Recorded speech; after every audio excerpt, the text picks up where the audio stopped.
was important for my mother to come over. My brother, he grew up with a father like I did. And, if you don't have two parents or a family home that is sort of together, my brother, he couldn't deal with it too well.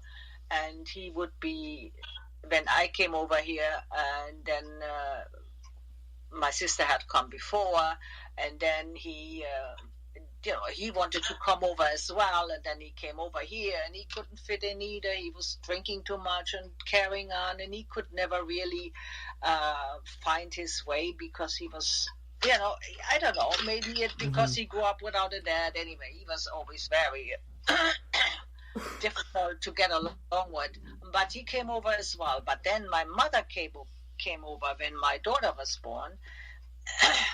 And she came. I had her come over. My husband helped her get a green card as well. She came over, and she, when she saw the baby, she was so happy. And when she was in Germany, she was by herself. She was unhappy. She, didn't have much money because she had a very small pension. She could have.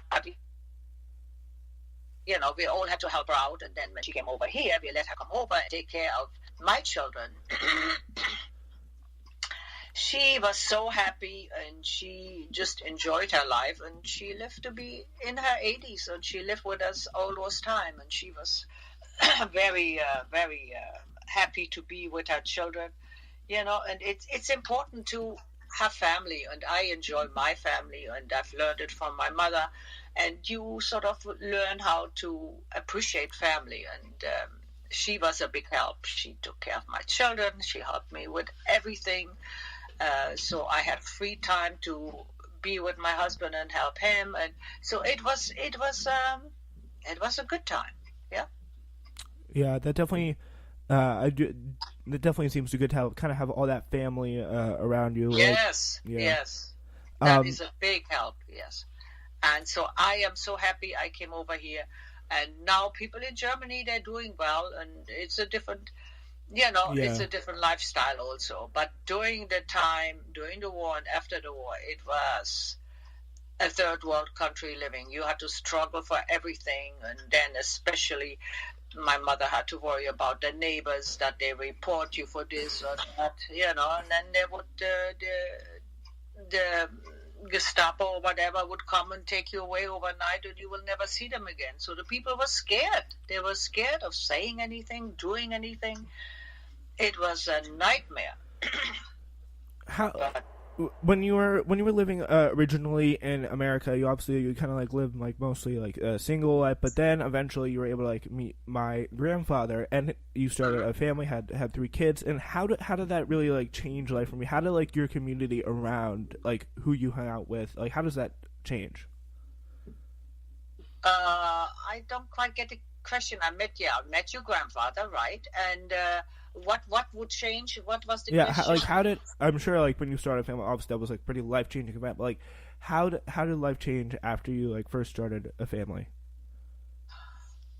Well, it always got better. I met your grandfather, and we were dating for 3 years, and then we got married, and then we had a baby, and then my husband, he said at first he didn't want to have children because he wanted to be free, blah, blah, blah. I said, well, my mother can be a big help. So she came over, and she helped us with the baby so we could be free, and she raised them. And after we had the first baby, then we had the second and the third, and it worked out great. We had my husband, he was working in the investment business, so he managed to do very well. And we lived in the city, and the kids all went to school there, and my mother would take them forward back to kindergarten, to school, to all the, not as many activities as you guys are having, but they were, we didn't take them all over the place, to tournaments and things like that, but they had a good activities after school, whatever was available that day. They were doing okay, and it, once I left Germany, my life was absolutely America was the best thing that ever happened to me. So I'm very grateful. And when I became a citizen, and I had to give up my German citizenship. So now I'm just an American. I'm proud of it. Over your lifetime, what are some of the lessons that you learned from the people around you? Oh, well, the lessons from the people around me. Well, I can only say that when I first came over, I had nothing but help from my relatives. I had to. My uncle sponsored me. I got a job. I paid back the boat fare. I always found people extremely helpful, and I was always very appreciative that people helped me. And when I met my husband, I met his families and his brother. They were all more than happy to accept me in their families, and my children, when they went to school, they were accepted for what they were. I felt I always made friends, and I enjoyed meeting new people, and I had just fun. I mean, there are ups and downs and things that you have to do, but once you stick together as a family, you can overcome anything. So naturally, we had hardships, and your grandfather had handicaps, but because of his accident, but we overcame it. We worked together. My sister helped out. We all worked together, and we had a really great life. Most of the time, it was very positive. Yeah, I think definitely like the hard parts make like the good parts better. That's for sure. Yes. And the sun doesn't shine every day, but after a long rainy day or a cold winter, the summer is gonna come happen again. So you have to just stick with it and be confident that you can handle it, and don't give up.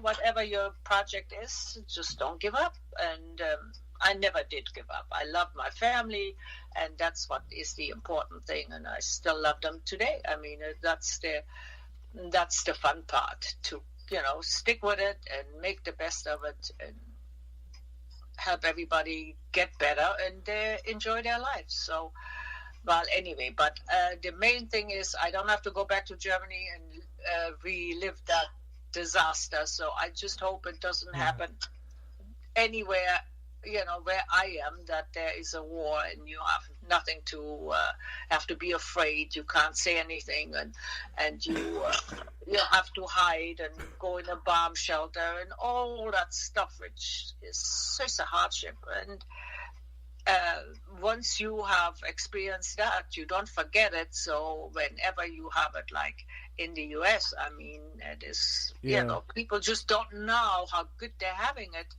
until you don't have it anymore. And I think most Americans, they have a wonderful life, and they just have to be able to appreciate it, because, that is the thing. You have to be grateful for living in such a nice, free country, and it isn't always the same. The politics go up and down and sideways, but the main thing is you can say what you want to. You don't have to worry about that somebody's come and drag you away and kill you or anything like that. And that was in Germany. That was a terrible time, because the Gestapo would come to your house and say, "Oh, well, you have too many vegetables, you didn't share them," and then they take you away. It was just a nightmare. But you can't forget it. But and I don't want to forget it. And this way, I really appreciate my life so much more, because I know it can be so bad. Yeah, that definitely kind of adds a really kind of unique, I think, like sense of perspective for you that like not many Americans really can appreciate. Right, and that's true. It's something you cannot teach. You have to experience it, and And that's why once you experience that, you don't ever forget it. And I think we as Americans, we have to stick together and make this country, let it be as free as it is, as bad as it is, but freedom of speech and be free is, you can't put a price on it. It's the most fantastic lifestyle you can have. On that note, thank you so much for talking to us. Well, I enjoyed talking to you, Spencer. It's a pleasure to tell you how I feel, and I hope you enjoy the country and your lifestyle as much as I do. Have a wonderful day, Spence.